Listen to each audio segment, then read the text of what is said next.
Imagine a world plunged into perpetual twilight, where the sun is just a faint, distant memory, and the fields that once fed billions lie barren and frozen.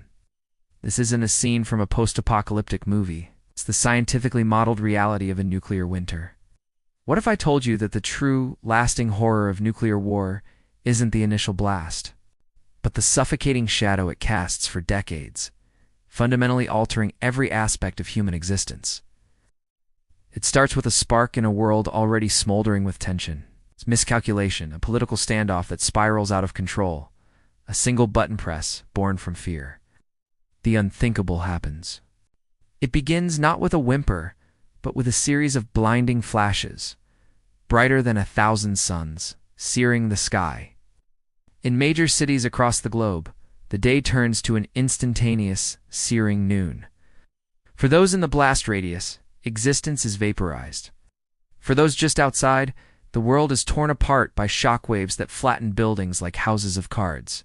This is the immediate, terrifying first few hours.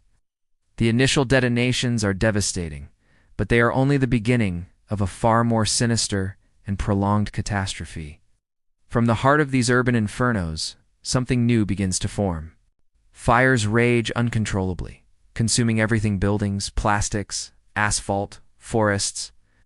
They become firestorms, generating their own weather systems, and spewing colossal plumes of black, oily smoke. We're not talking about a campfire. We're talking about billions of tons of soot ash, dust being violently injected high into the atmosphere beyond the reach of rain. These dark clouds begin their slow, inexorable ascent into the stratosphere. They don't dissipate. They spread, coalescing into a single planet-shrouding blanket. This is the mechanism that triggers the long night. The sun, our source of life and warmth, begins to dim, and the true winter, a nuclear winter, sets in. Thank you for watching. If this topic makes you think, consider subscribing and hitting that bell icon for more deep dives into the science shaping our world. Stay curious and stay informed.